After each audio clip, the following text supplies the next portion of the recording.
Hello, everybody. This is Victoria Bhavsar with the Faculty Center for Professional Development at Cal Poly Pomona. And this is a webinar on motivating your students to prepare for your flipped class, or actually, in fact, any other class. And I am giving this webinar from a hotel room in beautiful Sacramento, California, where I am at a conference and taking a couple of minutes out of the conference to do this webinar for you. So let's talk about what I want you to know, feel, and do from this webinar. First of all, I want you to know what you mean by prepare for class, because it's actually not as obvious as we think it is. I want you to know some research-based reasons why students don't prepare for class and why they do prepare for class. And I want you to feel like students being prepared is a shared responsibility, and that we have agency and leverage as professors. Sometimes it's all too easy to say, well, those students, they should just prepare. It's all on them. I have nothing to do with whether they prepare or not. If they don't prepare, they're just lazy students. And I don't actually think that's true. I think there are specific strategies that we can use to help them prepare. And I think that we have some leverage as professors to encourage them to prepare. So I'd like us to feel like both of those things are true. And then finally, I would like you to choose strategies that you would like to incorporate into your class. So let's start with, excuse me, you're shoulding all over your students. They should remember without being told. They should look at the syllabus. They should put in the time. They should know how to read. They should be more on top of things. They should know where to find their materials. They should not need quizzes or points, and they should know what I mean. So we're shooting all over the place if those phrases sound familiar to you. And the thing is, it's all true. It is all true that our students should do all of those things. The problem is that it's kind of useless, to say what people should do and then get all frustrated because they don't do it. So I'm going to make an outrageous claim here, and that I'm going to say it is our job as professors to help students to prepare for our classes. If we want them to do work so that they're ready for our flipped classes or for any other class that we teach, it really is our job to help them. And if we do, our lives are going to be much better and less frustrating as professors as well. So I'm hoping to back up that claim by the end of the talk, but that's my claim. Now, I want to give a familiar flipped class model. And by the way, if you're only listening to the audio here, I will try to describe what you're seeing on the video, so that if you are just on audio, or maybe you don't have the handouts in front of you, you can still benefit. Okay, so a familiar flipped class model. So there's before class, before students come to class, they're getting some exposure to the content, and they're getting limited practice with the content. And the learning outcomes there are fairly basic. We want them to remember some stuff, we want them to see some stuff, but it's pretty simple. And then they come to class, and in class they work with the content. We clarify some of the content, and maybe there is some new info. We give a little lecture or something. And then after class, again, when they're alone, they do some reflection, they do some complex practice. Essentially, they do homework. So they prepare for class, they come to class, and they do homework outside of class. And I want to say that in this webinar, we are just focusing on that before class part. So my entire focus here is on preparing for class, not doing homework or something after class. I just wanted to give that little context here. So let me put this, first of all, in a theoretical framework. And my theoretical framework is motivation. And please excuse me, I am going to summarize an entire gigantic subfield of psychology in about 30 seconds. So the field of motivation is giant. There's many books, dissertations, research papers. It's huge. And here we go in 30 seconds. So just please understand, this is a really vast oversimplification, but I think it's useful to set us up for what we're going to do in a couple of minutes. So on the slide here, you're seeing a graphic. There's the word motivation and an arrow pointing to the right. And then there's three things that go into motivation. So human beings are motivated to work on something if three things are true. First of all, that we value the outcome. there's some outcome that we want, there's some goal that we want, and we think it's a valuable outcome that is worth working for. The second thing that has to be true is that we can connect our task to that outcome. Like there's this task in front of us, and we say, yes, I clearly see how this task, which may or may not be any fun, clearly connects me with that outcome that I think is so valuable. And then finally, we need to be able to expect to succeed at the task. And let me talk a little bit about connection of task to outcome and then expectance to succeed. First of all, connection of task to outcome. If we don't see that connection of the task to the outcome clearly, it just looks like random busy work. Like we're being asked to do something and there's no real reason for it. There's just this task and it's hanging out there on its own. But if we can tell ourselves, hey, I clearly see how doing this job is going to get me to the outcome that I want, then I'm more motivated to do that job. And secondly, expectance of success at a task. You have to be able to expect to succeed at the task. I'm remembering a particular thing that I was doing. It was a class I was taking when I was in a senior undergraduate. It was a soil fertility class, and we had this book.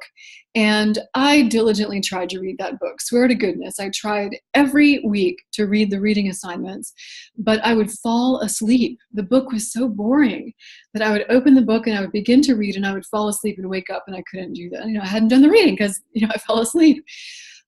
So after a couple of weeks of this, my motivation to try to read that book was pretty low because I had discovered that there was just no way I could succeed at the task of doing the reading because I fell asleep every time I tried. So anyway, all three of these things really need to be in place for us to be motivated to do a task. But if we value the outcome, if we can see a clear connection of our task to the outcome, and we have a reasonable expectation of success at completing that task, then we are motivated to actually work on the task. And this works for student preparation tasks as well as a whole bunch of other things. So now let's talk about why students don't prepare and kind of think about that motivation framework as we talk. Well, basically it's an unfavorable cost-benefit analysis. And this is based on some research that was done. It was published in 2012 in the Journal of the International Scholarship of Teaching and Learning Journal. And the question, the specific research question was why students don't do the reading, which of course is a very classic faculty complaint. Okay, students don't prepare, they don't do the reading. Well, why not? So this was systematically researched. And then I went to to a couple of students who are student workers in my unit. And these are good students. They're honor students. One of them just graduated and has gone on to a PhD in mathematics. So these are very diligent, dedicated students who I think we need to listen to when they tell us what's going on. So fortunately, the research and what my students reported was pretty congruent, and it all came back to motivation and this cost-benefit analysis. So first of all, students might not prepare for our class because they have other priorities, and there are going to be other legitimate priorities in a lot of reasons, in a lot of cases. So in the CSU, of course, a lot of our students work many hours. They have significant financial responsibilities, and they often have significant, family responsibilities. Lots of them commute insane distances. So there are pulls on their time which really are legitimate priorities for them.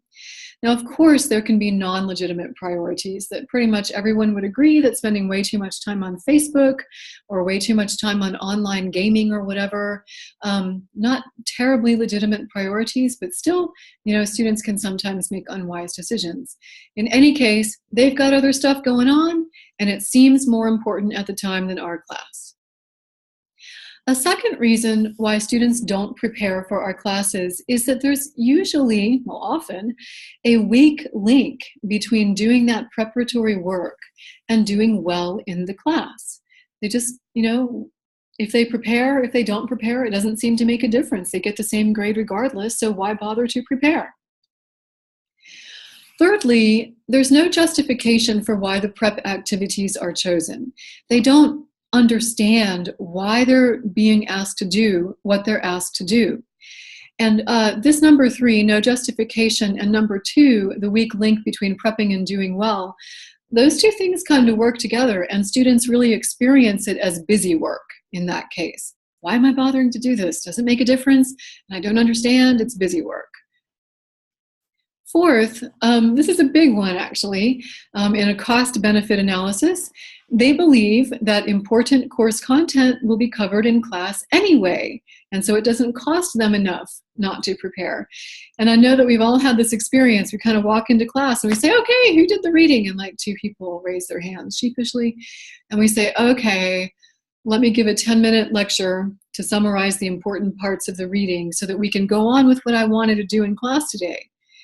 Well, we just clearly sent the message that we will cover the important content in class anyway, whether students prepared or not. So whether it's perceived or real, students will believe that the course content will be covered anyway. Maybe the prep activities are just so boring. Like my soil fertility class, that was kind of and especially boring, preparatory activities, but maybe our prep activities are just not, compelling enough to make students do them. And related to that, maybe the preparation is too hard, or it's unreasonably long or complex. And I did hear about one class, it was a graduate class, not at Cal Poly Pomona, but man, the reading for this class added up to about 900 pages per week. Okay, so that is crazy unreasonable, and it's no wonder that students didn't do that amount of work. And finally, one of the major reasons why students don't prepare for classes is if they don't like the professor. And both the research and my students said, and my students were very sheepish about it, they were blushing and kind of looking down and saying, well, yes, if we don't like the professor, we're kind of less likely to prepare. But if there's some sort of problem, then students are less likely to prepare. So those are reasons why students don't prepare, and you can kind of see, is this a problem with evaluating the outcome? Is it a problem with connecting the task to the outcome, or is it a problem with expectance to succeed? Or if you don't like the professor, that's actually an environmental problem, which we didn't talk about a minute ago.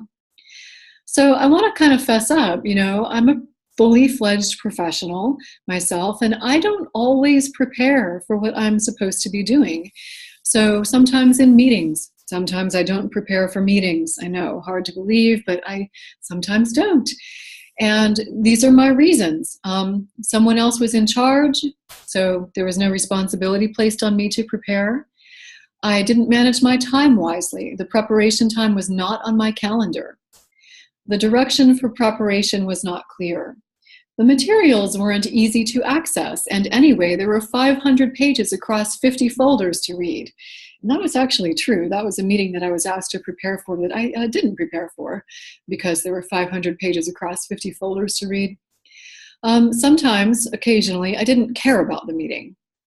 Sometimes I had other things to do. Just other legitimate priorities got in the way. But then the big one was it didn't matter anyway, whether I was prepared or not. That meeting went ahead and a decision was made, the outcomes of the meeting were met, and it didn't matter that I was unprepared. But I just bring this up, to say that, it is my responsibility to prepare as a professional, but there are things that other people can do to make it easier. And if I'm going to fuss at my students for not preparing for my class, maybe I need to look at myself and say, wow, what are the reasons why I don't prepare?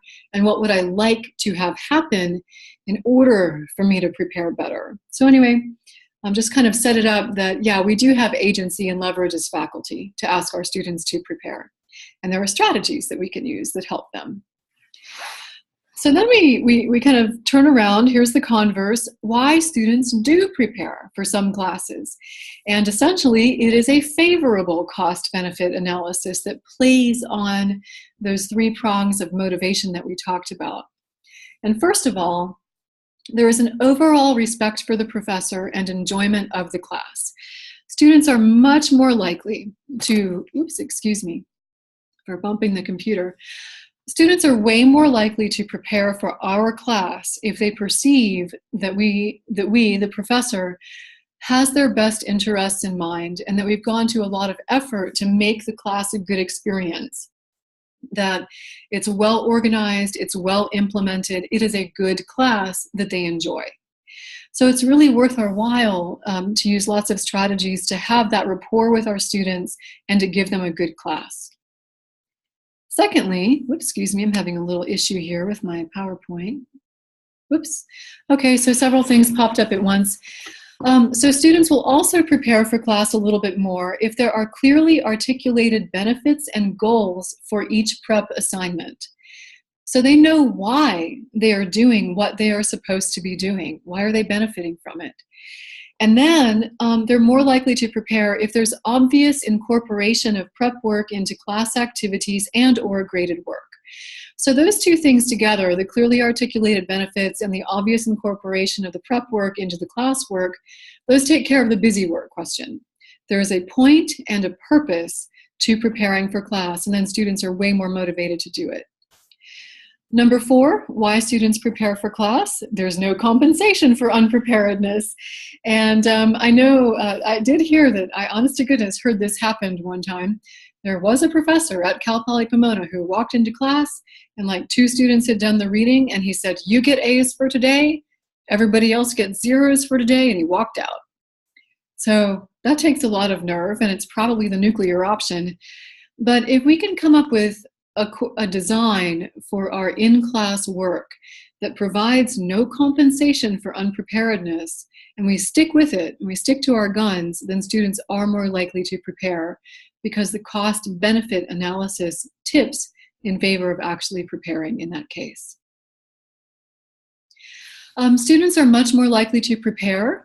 The cost is lower and the benefit is greater if the prep work is reasonable, doable, engaging, productive, and failure tolerant. And I'll talk about all of those in a little while. Students are more likely to prepare if support is available as they prepare. And I'm not talking about answering emails at 3 o'clock in the morning when students finally get around to doing the work for our class. That's not support, that's ridiculous. But providing structures that help them, and I'll talk about those a little bit later. And then finally, enough lead time actually motivates students to prepare. And this is from my students, the honor students. And I asked them how long, and they said about 2 weeks is really optimal. And I thought, oh my gosh, 2 weeks? I'm kind of scrambling to get the prep work to my students, you know, like the day before I want them to do something. And I thought about this, and I thought, you know what? They're right for 2 reasons. First of all, if I think ahead and I prepare ahead, and I am giving my students the instructions to prepare for class 2 Tuesdays from now, my life is going to be a lot less crazy because I'm not scrambling at the last minute to get stuff for my students to do. And secondly, the good students, the really high quality, top-notch students like these honor students, they do manage their time carefully and they do want to prepare for class. And so giving them that lead time, you know, that supports them, and it rewards them without costing the other students anything, okay? And also it helps me out too.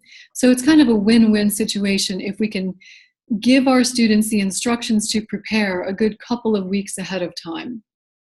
So all of those things add up to the favorable cost-benefit analysis, and students are more likely to prepare if we will do these things for them. Okay, so how do you do that? And let's go back to our motivation diagram and talk about the value of the outcome. And if you're just listening to the audio, there's a Venn diagram here with 2 bubbles on it. And the bubble on the left has learning, and the bubble on the right has grades, and they overlap a little bit, okay? So for faculty, usually learning is the valued outcome. We want our students to learn what we want them to learn. And we're not so concerned about the grades that they achieve, right? But for students, the grade is usually, not always, but usually the outcome that they are valuing the most. Now, of course, learning and grades do overlap. These are not mutually exclusive and they are related.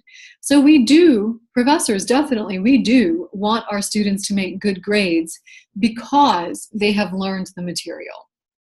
but we are concerned about their grades. We want them to do well. And students do want to learn. Human beings love to learn new things, and they're interested and invested in that, as long as that learning leads to a good grade. So these two things do need to overlap. And as faculty, we need to give students a reason. We need to help them see both sides of this coin, right? So if we value learning, we need to have clear, relevant learning outcomes for our preparatory work, and then communicate those outcomes to the students. So we need to know what they want them to get out of the prep work and tell them. And for the grades, to meet the students valuing their good grades, we need to have moderate points for preparation, not tied strongly to correctness. So we all know students are very sensitive to points. They'll do a lot of work to get points. And so we can go ahead and use that to our advantage to provide a little motivation for preparation, as long as those points are for the work, not for the correctness, which gets us into expectancy of success. And I'll talk about that in just a few minutes. So clear, relevant learning outcomes communicated to students, followed by moderate points for preparation. This gives the value of the outcome that we're looking for students to do the prep work. And then secondly, we need to connect the learning task, the doing the prep work, to the learning outcome. And there's a diagram here. It's a triangular diagram with learning goals, teaching and learning activities, and feedback and assessment at the 3 points. And there's arrows that go back and forth between each of those points. And this illustrates the fact that our learning outcomes or goals, our teaching and learning activities, and our feedback and assessment all need to be connected and working together. And I do want to say, this is one of the hardest parts of teaching well. I constantly am tweaking my learning goals and looking at my teaching and learning activities and saying, gosh, do these really connect up clearly? Can I make this argument that they connect? And then for my graded work, gosh, am I really asking the right questions? Am I asking them to do the right thing to prove that they've learned the stuff? So if you find yourself really questioning this part, am I really connecting my task to the outcome? It is a good question, and you may always find yourself asking that. But asking it and being able to come up with an answer that you feel like you can sell to your students, you'll have made great strides in connecting the task to the outcome. But you have to, and you have to do it explicitly. That's our job as faculty members to do it. We don't want to just ask our students, trust us, this will get you to the learning outcome. We want to show them. And here's the way that I do that. My learning outcomes for my preparatory work, actually my learning activities and my learning outcomes for my prep work. And this is on the screen is a screenshot of my Blackboard class, my Blackboard shell. And this may be a part where if you have not been looking at the handout so far, if you've just been listening to the audio, you might want to pull out a handout to look at it now. But this is week 1 in my class getting started, and all the rest of the weeks in my class look very similar to this. I just chose this one because it was a nice example. So I have a checklist of activities for week 1. I say, here's a quick checklist. See the items below for more specific directions. Number 1, get your textbook. Number 2, read the syllabus. If you have a question, write it down and bring it to class. Number 3, do the knowledge survey. Number 4, introduce yourself and your favorite soil. Number 5, watch the 2 lecture videos. Number 6, while you watch, physically write down on paper at least 2 questions for each video that you want answered in lecture. And by the way, soil, you may be wondering, I teach soil science. So that's what I want students to do. Those are the activities. But if I just told them those activities without going on to the learning outcomes, they would just be, tasks to check off. There would be nothing, why should I do this? Well, the teacher told me to. That's not quite good enough.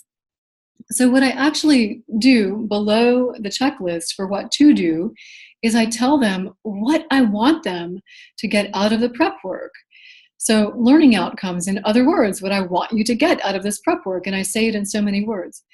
Number 1, your questions will be answered about how the course will run and how you'll be graded. 2, a high altitude overview of the topics we'll cover. 3, I want you to get some fun getting to know your classmates and introducing yourself to them. 4, I want my students to see how beautiful soil can be in an artistic kind of way, and actually it can be quite beautiful. And 5, I want them to have some introductory vocabulary about soil structure and function. And actually, if I was really on the ball, I would have put on these learning outcomes, I would have put the task that they connected to, right? No, I didn't get quite that far. But anyway, it is very clear from this checklist and the learning outcomes why they're being asked to do what they're being asked to do. So I'm very explicit every week on doing this. So another thing, connecting task to outcome. So we read our minds. We professors read our minds beautifully. And we often think, okay, we want our students to prepare for class. But really, what does that actually mean? And please don't say, do the reading, okay? Oh, I want my students to prepare for class. What do you mean? I want them to do the reading. Even that really is not quite specific enough. And let me give you a couple of examples of very different reading tasks and how they can seem really different to students, or how they are really different, even though our students tend to approach them the same way, which is open the book and start reading and then fall asleep, right? So there's a chemistry class I know of that the professor really wants her students to read the lab manual before they come to lab. And she also wants them to watch a couple of videos. And the reason that she wants them to do this is she wants them to know how to use the apparatus before they walk into lab, so that they can walk confidently up to that apparatus and just start. They don't have a lot of dinking around time. This is in big contrast to a philosophy class that I know of. It's about death and dying, where one week they have read Philosopher A and long essays on Philosopher A who comes from a particular school of philosophy. And the next week they're going to read Philosopher B who comes from a completely different school of philosophy. And the professor wants them to draw distinctions between those two philosophers and then to talk about their own values and which philosopher the students' values are more congruent with. Okay, so those are completely different reading tasks, leading to completely different, things that students need to do outside of class. And yet both professors are going to say, well, I want them to do the reading. And in my own class, for example, I have reading in my class, but actually it would be just fine if my students would do a quick overview and they would know a few vocabulary words, like they would recognize that vocabulary word and be able to define it. Pretty undemanding, actually. So 3 very different ways to read and outcomes for reading. So what do you mean? What demonstrable outcome are you looking for from people who have done the reading or watched the videos or whatever it is that you're asking them to do? And what directions can you give that will provide evidence of that outcome? And the evidence is important because that is actually what you ask students to do. So for the chemistry lab, she asks them to take a quiz. And she's also watching them when they come into the lab. Can they confidently walk up to that apparatus and start using it? So 2 kinds of evidence. I'm looking for a couple of questions written down and an ability to pass a vocabulary quiz. The philosophy professor is looking for a couple of paragraphs talking about these 2 other philosophers and the students' own values. So that's evidence. So this might be a good time to pause the video for a couple of seconds and say, gee, what do I mean? And what kind of evidence can I ask for to tell me that I'm actually getting my students to do that prep work? So pause and come back when you're ready. Okay, so we've talked about valuing the outcome, and we've talked about connecting the outcome to the task. And now let's talk about expectance of success in the task of preparing for your class. And there's several ideas that I have. Clear instructions, easy to find instructions, chunkable, engageable, variable activities, reasonable effort, failure tolerant, and providing support. So let me go through each one of these. So again, here is my week 1 checklist right here. Clear instructions. So I actually ran this by students in my lab or students in my e-learning group before I gave it to my soil science students. I asked them, if you got this checklist, would you know what to do? And these students in my e-learning group had, they didn't know anything about my class. They knew nothing about soil science. They were going to not be in my class. And so I figured if they understood what they were supposed to do, then anybody would, right? So what you're not seeing on this screenshot here is immediately below the checklist are more amplified instructions for accomplishing that task. So number 1, get your textbook. And immediately below is, you can find the textbook at the bookstore and on Amazon, and here's the prices. Number 2, read the syllabus. And immediately below, here is the syllabus, download it. Number 3, do the knowledge survey. And down below, here's the link to the knowledge survey. So I asked my e-learning students, would you know what to do? And they said, well, yes, I would go to the bookstore and I would get my textbook. I would download the syllabus here. I would click on this knowledge survey and I would do it. So that's a really good tactic, is to maybe set yourself up a couple of modules, like write your instructions for a couple of modules, and then ask students who are not in your class to look at it and tell you, is it clear? Before you go on ahead and you do 10 or even 15 weekly sets of instructions, if you're thinking ahead 2 semesters or something. You don't want to, put together a whole bunch of directions and then find out too late that they weren't clear. So run them by somebody first. But clear instructions really help. I have to say, I do not get emails from my students asking me where things are or what they should be doing, because the instructions are crystal clear. There is just no excuse for somebody not being able to follow these instructions. So clear instructions. The other thing is easy to find instructions. So I used Blackboard, and here's another screenshot from Blackboard. You can see the content areas in my class. I have a lab content area and a lecture content area. So I separated out my lab and lectures.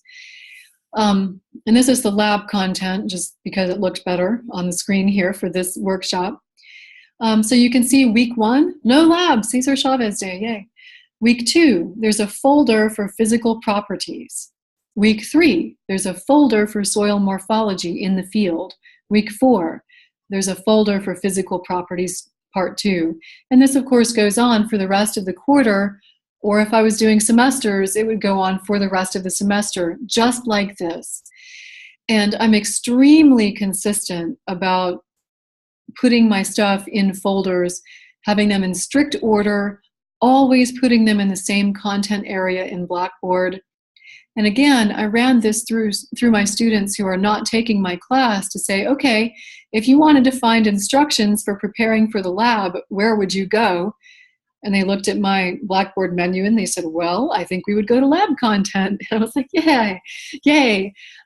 So always a good thing to do, to run it by students who are not in your class and make sure that they can navigate your course. And then you should be fine.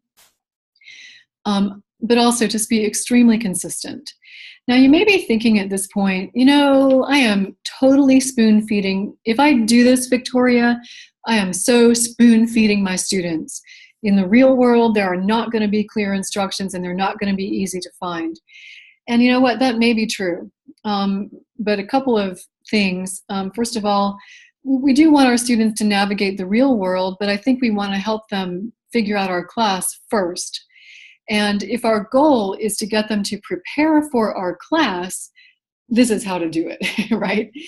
And the other thing is that we can actually scaffold this, right? We can tell our students, listen, I have made it really easy for you. In week 5 or 6, I'm going to start pulling back on these instructions and expect you to be able to infer a little bit.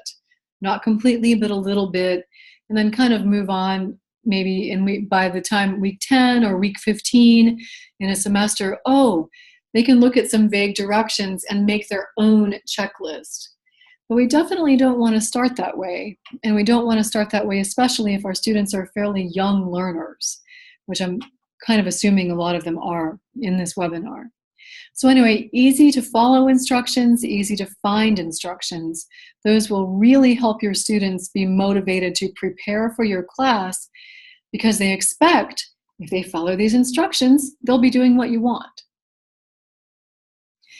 The next part of having expecting to succeed prep activities is to have variable, engaging, chunkable activities. And again, back to my checklist for week 1. Variable activities, there's like 3 or 4 or 5 different things to do here. There's 6 tasks and they're all different. Get your textbook, read the syllabus, do a survey, introduce yourself and your favorite soil. That involves going on to Flickr and looking for pictures of soil profiles and then putting on the discussion board some introduction of yourself. So it's going off into the internet on an interesting search and then telling stories about yourself.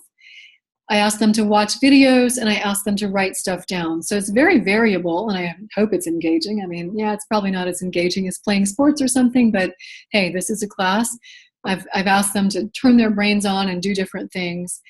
And then finally, chunkable is important because, you know, our students don't generally set aside, oh, it's a Monday night, I'm going to set aside 3 hours to prepare for my soils class. No, they're trying to fit us in along with everything else that they're doing. And so on each of these tasks, I've indicated how long I think it will take the students to do, or, you know, an estimate, kind of depending. 10 to 15 minutes to read the syllabus, 30 to 45 minutes to take a knowledge survey, 15 to 30 minutes to find a good soil picture and contribute to the discussion board, 20 minutes each to watch the videos. And so I indicated that on my checklist, and my honor students that I asked for input said, oh yeah, we really like that you did that, because if we only have 10 minutes, but we started the knowledge survey and we found out that, oh my gosh, this is going to take a long time, then we quit and we don't start again. But if we only have 10 to 15 minutes, okay, we can read the syllabus, we can get that done. Whereas if we have an hour, oh good, I can complete that knowledge survey and be done with it. So it just kind of helps to chunk it up and then to tell your students how long you expect the chunks to take. Again, they also found this motivating because I was so organized about it. I had clearly thought it through. So I was clearly thinking about things from the student's point of view, and they said, oh, that means you really care. And so we are motivated to do this work because you obviously care about what's going on with us. So that was a kind of bonus points for me, I guess. So the next part of expecting to succeed is putting in reasonable effort. And I have to admit that this is, probably the part of this workshop that is the least based in research. There's not a whole lot of research, I guess, like rigorous research. So we're going to fall back on the Carnegie credit, which is the national definition of a credit hour. So the Carnegie credit, 1 hour of lecture time plus 2 hours of homework per week, 3 hours total per credit. So a 4-unit class should be approximately 12 hours of work per week in class plus outside class. Now, I know all of us are now going, right, yeah, my students spend 4 hours a week inside class, and I'm lucky if I get them to spend an hour outside of class, right? Well, true, but hopefully if you followed, some of the other ideas that we have in terms of clear instructions and connecting up learning outcomes with tasks, they'll be motivated to spend a little more time. But let's just kind of go with this for now. One thing to remember, though, is that students will take way longer than you will for a task. So, for example, if I can finish my soils knowledge survey in 30 minutes, which it takes me about 15 because I wrote the thing and I know what I'm doing, my students are going to take a lot longer, 3 to 4 times as long. So if you're betting that it takes you an hour to do something, your students are going to take 3 or 4 hours to do it. So just kind of keep that in mind when you're thinking about reasonable effort. Something that is a reasonable effort for us is too much for them. So just really pull back a little bit. So here's our flipped class model again. If you have 4 hours in class, that's approximately 8 hours inside, If you have 4 hours in class, that's 8 hours outside, right? And my suggestion, and this is just my suggestion based on a lot of teaching and experience and reading, the prep work should really be no more than about a third of their outside time. Or if you have 8 hours outside, maybe 2 to 3 hours per week. And again, we'll go back to our familiar flipped class model where you have before class, during class, and after class. And before the class, that's their first exposure. That's limited practice. That's like an introduction. I don't want them to spend tons of time on that. I would really, really, really rather that they spend a lot of time doing reflection and complex practice and really working with what they have learned. So I would much rather really limit that before class prep to just what is necessary and have them spend more time on sophisticated activities after class. Again, that's just my opinion and my recommendation. Seems common, seems workable to me. But in any case, reasonable effort, that is a judgment call, absolutely, on the part of a faculty member. But if your students are consistently not completing the prep work, it might be worth asking them, hey, is this actually too much prep work? And they'll tell you. So the next part of expecting to succeed is that the work needs to be failure tolerant. The prep work needs to be failure tolerant. And recall, the preparatory work is an introduction. It's their first exposure to the content. They haven't received any instruction on it. They are getting the instruction, right? And so it should be no wonder if they don't do it perfectly. So, in fact, we should be expecting lots of mistakes, and we should welcome that because that's our learning opportunity. But that means that we cannot grade their prep work on the basis of correctness. We really need to grade on the basis of completeness, effort, and timeliness. They absolutely need some credit for participating, right? Because we need to say that we value their outcome of the grade. So we need to give them credit for doing that work, but not for getting it right. And so this is an instruction out of Robert Talbert's book. He just wrote a book about flipping the classroom. It's from his calculus class. Students must pass 12 out of 13 guided practices, his prep work, to be eligible for an A, 10 out of 13 for a B, and 8 out of 13 for a C in the class. Each individual assignment is simple to pass. Repeated failures to do so will have severe effects on the course grade. So for him, it doesn't matter if a student does super great on the tests. If they have not done the prep work, they're still not going to get an A in the class. But his prep work is pass-fail. You did it and it was complete, yay, that's a pass. If you did it and it was complete, but it was completely wrong, yay, that is still a pass. If you didn't do it, then no, you don't get those points. So it doesn't matter if they fail, they still get the credit for doing it. And then finally, to help our students succeed at preparing, we do need to support them in doing that work.